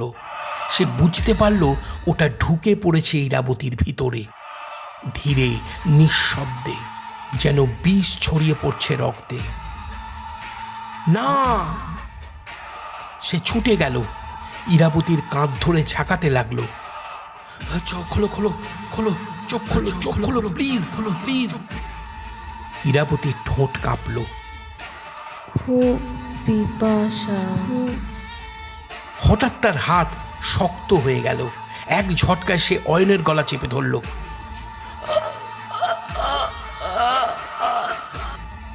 অস্বাভাবিক শক্তি। অয়নের চোখ বড় হয়ে গেল, শ্বাস আটকে যাচ্ছে, চারিপাশ অন্ধকার হয়ে আসছে। তার আঙুলগুলো মরিয়া হয়ে সেই হাত ছাড়াতে চাইছে, কিন্তু পারছে না। মাথার ভেতর শব্দ থেমে যাচ্ছে। ঠিক তখনই একটা গম্ভীর, কঠোর কণ্ঠস্বর ভেসে এলো, থামো। মুহূর্তের মধ্যে সব থেমে গেল। ইরাবতীর হাত আলগা হয়ে গেল। অয়ন ধপ করে মাটিতে পড়ে হাঁপাতে লাগলো। যেন আবার জীবন ফিরে এলো। কুয়াশার ভিতর থেকে বেরিয়ে এলেন দেবব্রত। তার হাতে একটা লাঠি, লাল হলুদ সুতো জড়ানো, বহুদিনের ব্যবহারে ক্ষয়প্রাপ্ত। তবুও তার চারিপাশে যেন অদৃশ্য শক্তির কম্পন ছড়িয়ে আছে। তার চোখ আর আগের মতন শান্ত না, জ্বলছে। আমি বলেছিলাম এখানে আসতে না। তার গলায় রাগ নেই, আছে হতাশা আর এক অদ্ভুত ক্লান্তি, যেন বহুবার এই দৃশ্য সে দেখেছে। তিনি ধীরে ধীরে এগিয়ে এলেন, মাটিতে এক মুঠো গুঁড়ো ছড়িয়ে দিলেন। সঙ্গে সঙ্গে বাতাসে ছড়িয়ে পড়ল এক তীব্র গন্ধ, ধূপের মতন, কিন্তু তার ভেতরে কাঁচা ঝাঁঝালো কিছু মিশে আছে, যা নিঃশ্বাসে ঢুকতেই বুক জ্বলে ওঠে। সত্তাটা হঠাৎ পিছিয়ে গেল। ইরাবতী ধপ করে মাটিতে পড়ে গেল, তার শরীর কাঁপছে। অয়ন উঠে বসে তাকালো। দেবব্রত গম্ভীর গলায় বললেন, এটা কোনো সাধারণ পিশাচ না, এটা বাহক খোঁজে, এক দেহ থেকে আরেক দেহে যায়। অয়ন হাঁপাতে হাঁপাতে বলল, আপনি আপনি আগে বললেন না কেন? দেবব্রত অনেকক্ষণ তার দিকে তাকিয়ে রইলেন, তারপর ধীরে বললেন, কারণ তুমি আগের থেকেই জানতে। অয়ন স্তব্ধ। দেবব্রত এগিয়ে এলেন। তুমি সেই দলের একজন ছিলে যারা ওটাকে জাগিয়েছিল। কুয়াশা যেন আরো ঘন হয়ে উঠল। তার চোখে একসাথে ঘৃণা আর দুঃখ ফুটে উঠল। একটা শিশুকে উৎসর্গ করেছিলে। নিস্তব্ধতা, শুধু দূরে কোথাও হাওয়ার শব্দ। অয়নের চোখ দিয়ে জল গড়িয়ে পড়ছে। সে কিছু বলতে পারছে না, কারণ সব কিছু সত্যি। দেবব্রত এবার নিচু গলায় বললেন, এখন একটাই উপায়। অয়ন ধীরে মাথা তুলল। কি উপায়? দেবব্রত তার চোখের দিকে তাকালেন, সরাসরি নির্দয়ভাবে। ওটাকে একটা দেহে আটকে রাখতে হবে, চিরতরে। অয়নের বুক কেঁপে উঠল। মানে? দেবব্রত বললেন, কেউ একজনকে নিজের ইচ্ছায় ওটাকে নিতে হবে। কথাটা বাতাসে ঝুলে রইল, ভারী, অসহ্য। চারিপাশে নিস্তব্ধতা। ইরাবতী মাটিতে কাঁপছে, তার নিঃশ্বাস ভারী হয়ে উঠেছে। অয়ন ধীরে ধীরে উঠে দাঁড়ালো। তার মুখে একটা অদ্ভুত শান্তি, যেন বহুদিন ধরে ছুটে চলার পর সে অবশেষে নিজের গন্তব্য খুঁজে পেয়েছে। আমি বুঝেছি। তার গলা আর কাঁপছে না। ইরাবতী কষ্ট করে মাথা তুলল। না না অয়ন। তার চোখে জল, ভয় আর এক অসহায় অনুরোধ। কিন্তু ততক্ষণে দেরি হয়ে গেছে। অয়ন ইতিমধ্যেই সিদ্ধান্ত নিয়ে ফেলেছে। এই সিদ্ধান্ত বাঁচার জন্য না, এই সিদ্ধান্ত শোধের জন্য, তার পাপের জন্য, আর হয়তো প্রথমবারের মতন মানুষ হয়ে ওঠার জন্য। অয়ন ধীরে ধীরে হাঁটতে শুরু করলো তালাবের পাশের সেই জায়গার দিকে, যেখানে মাটি একসময় ফুঁড়ে উঠেছিল অন্ধকারের জন্মদ্বার হয়ে। প্রতিটা পা ফেলতেই নরম কাদা চাপা শব্দ করে উঠছে, যেন মাটির ভিতর লুকিয়ে থাকা কিছু একটা তার উপস্থিতি অনুভব করে সাড়া দিচ্ছে। কুয়াশা ক্রমশ ঘন হয়ে তাকে ঘিরে ধরছে। এটা নিছক প্রকৃতির খেলা মনে হচ্ছে না, বরং যেন এই অরণ্য তাকে চিনে ফেলেছে, তার অপরাধ, তার অতীত আর তার সেই এক মুহূর্তের কাপুরুষতাকে। ডাউহিলের এই নিঃশব্দ পাহাড় যেন তার প্রত্যাবর্তনের অপেক্ষাতেই ছিল। সে থামল, চোখ বন্ধ করল। তার বুক ধীরে ধীরে ওঠানামা করছে, কিন্তু সেই শ্বাসে ভয় নেই, আছে এক অদ্ভুত স্থিরতা। এইবার তার ঠোঁট নড়ল। আমি পালাবো না। হঠাৎ তার বুকের ভিতর তীব্র আগুন জ্বলে উঠল। সে চিৎকার করে উঠল, একটা ছিঁড়ে যাওয়া গভীর যন্ত্রণা ভরা চিৎকার, যা কুয়াশার ভিতর ঢুকে চারপাশের অরণ্যকে যেন কাঁপিয়ে তুলল।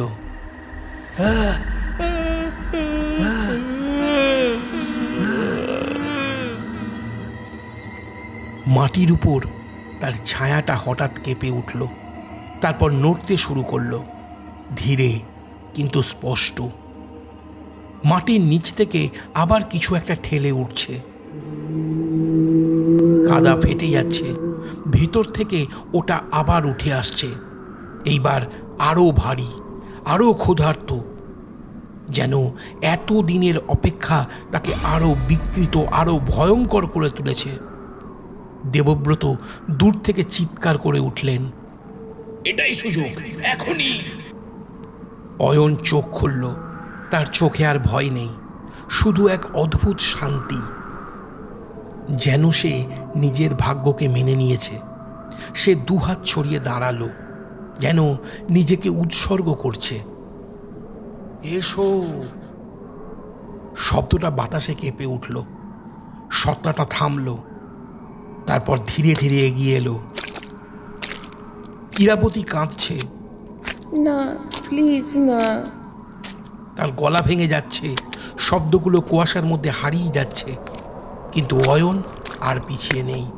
ওটা এসে তার সামনে দাঁড়ালো। দুজনের চোখ এক হলো, একই রং, একই আগুন, যেন আয়নায় নিজের বিকৃত প্রতিচ্ছবি দেখছে সে, নিজের সেই অংশটাকে যেটাকে সে এতদিন অস্বীকার করে এসেছে।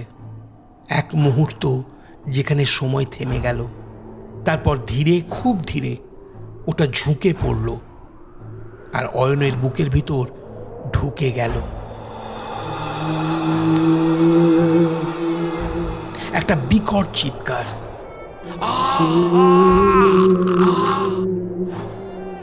মাটি কেঁপে উঠল, তালাবের জলে ঢেউ খেলল, যেন ভেতর থেকে কেউ আঘাত করল। অয়নের শরীর বেঁকে গেল, তার হাড়গুলো কটকট শব্দ করছে, একটার উপর একটা ঘষে যাচ্ছে। তার বুকের মাঝখানে ত্বক ফুলে উঠেছে, তারপর সেটা ফেটে যাচ্ছে। ভেতর থেকে অন্ধকার ছড়িয়ে পড়ছে, যেন ছায়া রক্ত হয়ে বাইরে বেরিয়ে আসছে। ইরাবতী চোখ বন্ধ করে ফেলল। না না। সে আর দেখতে পাচ্ছে না। দেবব্রত স্থির দাঁড়িয়ে আছেন, তার চোখে কোনো ভয় নেই, শুধু কঠিন এক প্রত্যাশা। তিনি জানেন এই কয়েক সেকেন্ড সব কিছু নির্ধারণ করবে। সময় থেমে গেছে, শ্বাস থেমে গেছে, শুধু যন্ত্রণা আর রূপান্তর। তারপর সব থেমে গেল। নীরবতা, এমন এক নীরবতা যেখানে নিজের হৃদস্পন্দন শোনা যায়।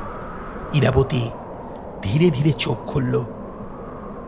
অয়ন দাঁড়িয়ে আছে, একদম স্থির, তার শরীর স্বাভাবিক, চোখ স্বাভাবিক, মুখে একটা হালকা ক্লান্ত হাসি।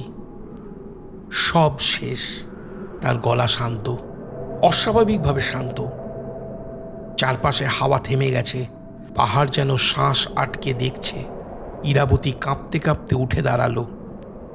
অয়ন, তুমি ঠিক আছো? অয়ন তার দিকে তাকালো, তার চোখে কোনো অন্ধকার নেই। হ্যাঁ, সব শেষ হয়ে গেছে। দেবব্রত গভীরভাবে তাকিয়ে আছেন, তার চোখে বিশ্বাস নেই, শুধু সন্দেহ। তুমি নিশ্চিত? অয়ন মৃদু হেসে বলল, আমি নিজেই ওটাকে ভেতরে নিয়েছি আর আটকে ফেলেছি। দেবব্রত ধীরে ধীরে এগিয়ে এলেন, তার লাঠিটা শক্ত করে ধরা। তুমি জানো এটা অত সহজ না। অয়ন চুপ, তার মুখে সেই একই শান্ত ভাব। দেবব্রত নিচু গলায় বললেন, ওটা কখনো বন্দি হয় না, ও শুধু অপেক্ষা করে। কথাগুলো কুয়াশার ভিতর মিলিয়ে গেল। ইরাবতী হঠাৎ বলল, চলো আমরা এখান থেকে চলে যাই। তার গলায় অনুরোধ, ভয়। এই জায়গাটা যেন তাকে শ্বাস নিতে দিচ্ছে না। অয়ন মাথা নেড়ে বলল, হ্যাঁ চলো। ওরা ধীরে ধীরে গ্রামে ফিরে এলো। আকাশ ফিকে হতে শুরু করেছে, দূরের পাহাড়ের চূড়ায় হালকা আলো পড়ছে, কুয়াশা সরে যাচ্ছে ধীরে ধীরে। সব কিছু স্বাভাবিক মনে হচ্ছে। পাখির ডাক শুরু হয়েছে, বাতাস বইছে, যেন কিছুই ঘটেনি। তবুও দেবব্রতর চোখে অস্বস্তি। তিনি বারবার অয়নের দিকে তাকাচ্ছেন, যেন কিছু একটা ঠিক মিলছে না। বাড়িতে ফিরে ইরাবতী ধপ করে বসে পড়ল। তার শরীর ভেঙে গেছে। আমরা কালই চলে যাব, ঠিক আছে? অয়ন জানালার পাশে দাঁড়িয়ে বাইরে তাকিয়ে আছে, দূরের পাহাড়, কুয়াশা আর ফিকে আলোর দিকে। সে আস্তে করে বলল, হ্যাঁ, কালই। তার কণ্ঠে শান্তি, কিন্তু তার ঠোঁটের কোণে যে হাসিটা ধীরে ধীরে ফুটে উঠল, সেটা একটু বেশি নিখুঁত, একটু বেশি স্থির। আর জানালার কাঁচে তার প্রতিচ্ছবি এক মুহূর্তের জন্য বিকৃত হয়ে উঠল, যেন ভেতরে কিছু এখনো জেগে আছে। রাতের দমবন্ধ করা অন্ধকার ধীরে ধীরে সরে গেলে ভোরের প্রথম আলো পাহাড়ের গায়ে পড়ে যেন বহুদিনের জমে থাকা কোনো গোপন ঘুম ভাঙিয়ে দিল ইরাবতীকে। কুয়াশা সরছে স্তরে স্তরে, যেন কেউ খুব যত্নে পর্দা সরাচ্ছে এক ভয়ঙ্কর মঞ্চের সামনে থেকে। ভেজা মাটির গন্ধ, দূরের ঝর্ণার নরম শব্দ, গাছের ফাঁক দিয়ে ঢুকে পড়া পাখির ডাক, সব মিলিয়ে এমন এক শান্ত সকাল, যেন গত রাতের আতঙ্ক, রক্ত আর ফিসফিসে অন্ধকার সবই ছিল কেবল একটা দুঃস্বপ্ন। এমন এক সকাল যা নিজের নির্দোষতাকে এত নিখুঁতভাবে মেলে ধরে যে কেউ যদি না জানে, সে কখনোই বিশ্বাস করবে না এই মাটির নিচে কি লুকিয়ে আছে। ইরাবতী দরজার সামনে দাঁড়িয়েছিল। তার চুলে ভোরের আলো লেগে আছে, চোখের নিচে ক্লান্তির ছাপ স্পষ্ট। তবুও ঠোঁটের কোণে একটা হালকা স্বস্তির হাসি ফুটে উঠেছে, যেন সে নিজেকে বোঝাতে চাইছে সব শেষ, সব ঠিক হয়ে গেছে। সে গলার ভিতরে জমে থাকা ক্লান্তিকে চেপে রেখে বলল, সব ঠিক হয়ে গেছে। অয়ন ধীরে ধীরে তার দিকে ঘুরল। তার মুখে একটুখানি হাসি, অদ্ভুতভাবে নিখুঁত, যেন খুব সচেতনভাবে আঁকা। হ্যাঁ, সব ঠিক। কথাটা শেষ হতেই একটা ক্ষণস্থায়ী ঝলক তার চোখের গভীরে লালচে কিছু একটা দপ করে জ্বলে উঠল, তারপর মিলিয়ে গেল। এত দ্রুত যে কেউ হয়তো দেখতেও পেল না, কিন্তু দেবব্রত দেখেছিলেন। তার বুকের ভেতর হঠাৎ করে কিছু একটা কেঁপে উঠল, একটা ঠান্ডা আশঙ্কা মেরুদণ্ড বেয়ে নেমে গেল।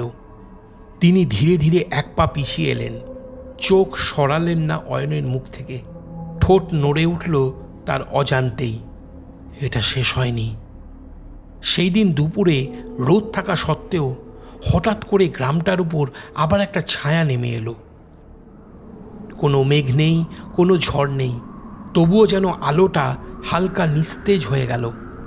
আর ঠিক তখনই খবরটা এলো, জঙ্গলের ধারে একটা ছেলেকে পাওয়া গেছে মৃত অবস্থায়।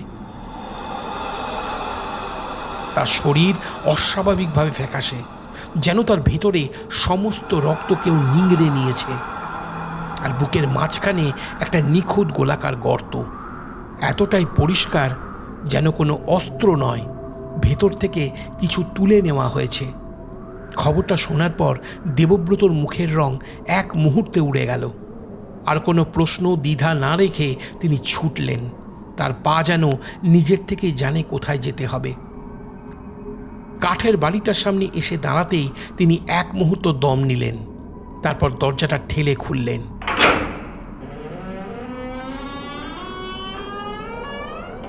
অয়ন?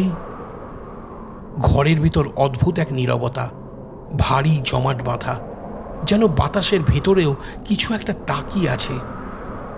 অয়ন বসে আছে, একদম স্থির। তার সামনে একটা কাঁচের গ্লাস, ভিতরে লালচে তরল, যা আলোয় হালকা ঝিলিক দিচ্ছে। সে ধীরে ধীরে গ্লাসটা ঠোঁটে তুলল, শেষ চুমুকটা খেল, তারপর খুব ধীরে মাথা তুলল। তার ঠোঁটে একটুখানি হাসি।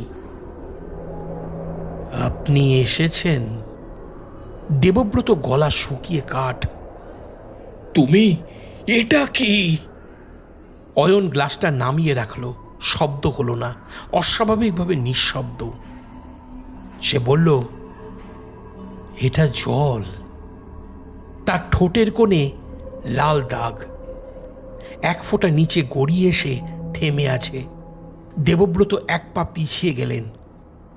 তার চোখে এখন আর কোনো সন্দেহ নেই, শুধু ভয়। তুমি ওটাকে বন্দি করনি? অয়ন ধীরে ধীরে উঠে দাঁড়ালো। তার চারপাশে যেন হালকা ঠান্ডা বাতাস ঘুরে বেড়াচ্ছে, অদৃশ্য কিন্তু অনুভব করা যায়। সে মাথা একটু কাত করল। এবার তার চোখ পুরোপুরি লাল, গভীর, জ্বলন্ত, অমানবিক। আমরা এক হয়ে গেছি। ঘরের ভিতর তাপমাত্রা হঠাৎ নেমে গেল। জানালার পর্দা নিজের থেকেই দুলে উঠল, আর মেঝেতে পড়া অয়নের ছায়া ধীরে ধীরে লম্বা হতে শুরু করলো অস্বাভাবিকভাবে। আর সেই ছায়া নড়ছে নিজের মতন করে। সে বলল, আমি আলাদা ছিলাম, এবার সম্পূর্ণ হলাম। দেবব্রতর হাত কাঁপছে, আর আঙুল শক্ত হয়ে আছে লাঠির গায়ে। তুমি বুঝতে পারছো না। তার গলা কেঁপে উঠল। তুমি আর তুমি নেই। অয়ন মৃদু হেসে উঠল। হ্যাঁ, আমি আর শুধু আমি নই। ঠিক তখনই ভেতরের ঘর থেকে ইরাবতী বেরিয়ে এলো। কি হয়েছে? তার কণ্ঠ থেমে গেল মাঝপথে। তার চোখ স্থির হয়ে গেল অয়নের উপর। ভয়, খাঁটি নিরেট ভয়, যেটা কোনো ভাষা চেনে না। অয়ন ধীরে ধীরে তার দিকে তাকালো। তার চোখ হঠাৎ নরম হয়ে গেল, অস্বাভাবিকভাবে শান্ত, যেন কিছুই ঘটেনি। সে বলল, ভয় পেও না। এরপর সে এক পা এগিয়ে সে আবারও বলল, আমি তো আছি। ইরাবতী এক পা পিছিয়ে গেল, মাথা নাড়ল। না, তার গলা কাঁপছে। তুমি না, তুমি ওটা। অয়ন থেমে গেল। তার ঠোঁটে এক অদ্ভুত হাসি ফুটে উঠল, শান্ত অথচ নিষ্ঠুর।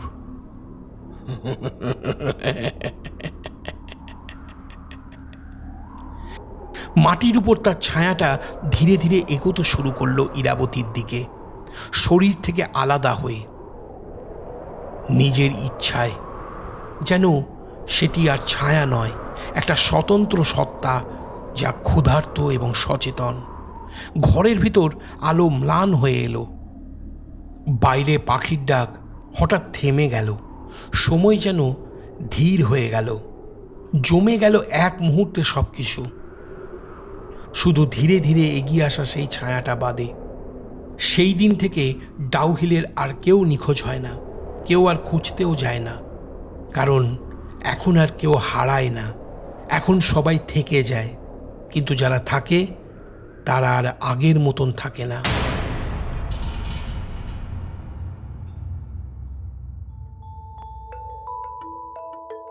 শেষ হলো আজকের গল্প অপলাপ।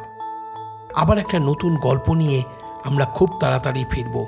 তাহলে এবার তোমরা চটপট কমেন্ট করে আমাকে জানাও আজকের গল্পটা তোমাদের কেমন লাগলো। যদি ভালো লেগে থাকে তাহলে শেয়ার করে দিও বন্ধুদের মধ্যে। আর রূপকথার সমস্ত নতুন নতুন গল্প কবিতা শুনতে সাবস্ক্রাইব করে নাও এই ইউটিউব চ্যানেলটিকে। সবাই ভালো থাকো, সুস্থ থাকো, আর রূপকথার সঙ্গে থেকো। শুভরাত্রি।